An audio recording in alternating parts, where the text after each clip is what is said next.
کرسیوں پہ نمازیں پڑھنے والے کی بھی ایک تعداد ہے.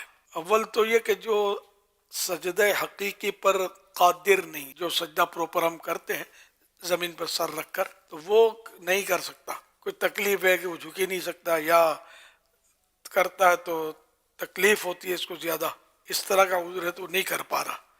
تو اب یہ کہ اس کا وہ سجدہ معاف ہوا. اس کو جب سجدہ ساقط ہوا، معاف ہوا، تو قیام بھی معاف ہوگا. اب یہ کہ یہ بہتر تو یہ کہ زمین پر بیٹھ کر نماز پڑھے کہ یہ سجدے سے قریب ہے. بیٹھ کر نہیں پڑھ سکتا یا نہیں پڑھنا چاہتا تو کرسی پر بھی اس کو اختیار تو ہے، تو اب کرسی پر پڑھے، یا یوں بھی کر سکتا ہے کھڑے کھڑے اشارے سے پڑھے، یہ بھی کر سکتا ہے. اس میں رکوع اور سجدے میں اشارہ کرنا ہے.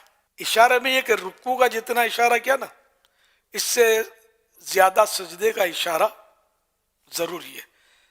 اگر رکوع اور سجدے کا اشارہ سیم کیا تو نماز نہیں ہوگی، یا رکوع کے اشارے سے سجدے کا اشارہ کم کیا تو بھی نہیں ہوگی. اشارہ کس کو بولتے ہیں؟ اس میں کمر سے تعلق نہیں ہے اس کا. اور وہ تختے پر جو سر رکھتے ہیں تو بالکل پتہ نہیں کیسے رائج ہوا ہے. مسجدوں میں اس طرح کی کرسیاں بھی رکھی جاتی ہیں، تو یہ مطلب معلومات کی کمی کی وجہ سے ایسا ہے. اس کا کوئی تعلق ہی نہیں ہے اس سے. اشارہ ہوتا ہے سر سے، کمر سے نہیں.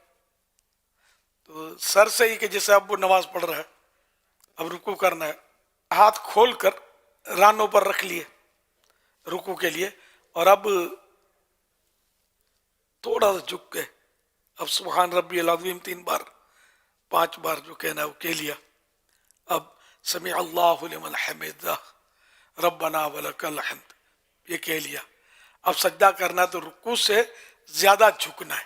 ہاتھ بدستور ران پر ہی رہیں گے، گھٹنے پکڑنے کی بھی اس میں نہیں ہے رکوع میں اور سجدوں میں، پر ران پہ ہاتھ ہیں. اور اب یہ کہ رکوع کے مقابلے میں زیادہ جھک کے اللہ اکبر سبحان ربی الاعلیٰ یہ 3 بار یا 5 بار 7 بار جو بھی کہنا ہے کہہ لیا. اب پھر اللہ اکبر کہہ کر سجدے سے باہر ہے، پھر اسی طرح سجدہ اللہ اکبر کہہ کر اپنے کیا اور تسبیحات اس میں پڑھی. رکوع سے سجدے میں زیادہ جھکنا ہے، یہ دھیان رکھنا. اگر زیادہ نہیں جھکے سیم ہوا تو رکوع اور سجدے کا جھکنا تو نماز نہیں ہو. شرط ہے زیادہ جھکنا. رکوع اور سجدہ اس طرح مطلب کیا جائے. اگر زیادہ بھی جھک گیا سجدے میں، اس سے بھی زیادہ ہے رکوع میں، نماز ہو جاتی ہے. لیکن اس تختے پر سر رکھتے ہیں اور یہ سمجھ میں نہیں آتا کیسے رائج ہو گیا. بالکل اس کی ضرورت ہی نہیں ہے. جس کو شرعی طور پر اجازت نہیں ہے کرسی پر بیٹھ کر نماز پڑھنے کی، وہ پڑھے گا تو اس کی نماز نہیں ہوگی. یہ بھی ذہن میں رکھیے گا. بعض لوگ تھوڑی سی مجبوری میں بھی ہو سکتا ہے کہ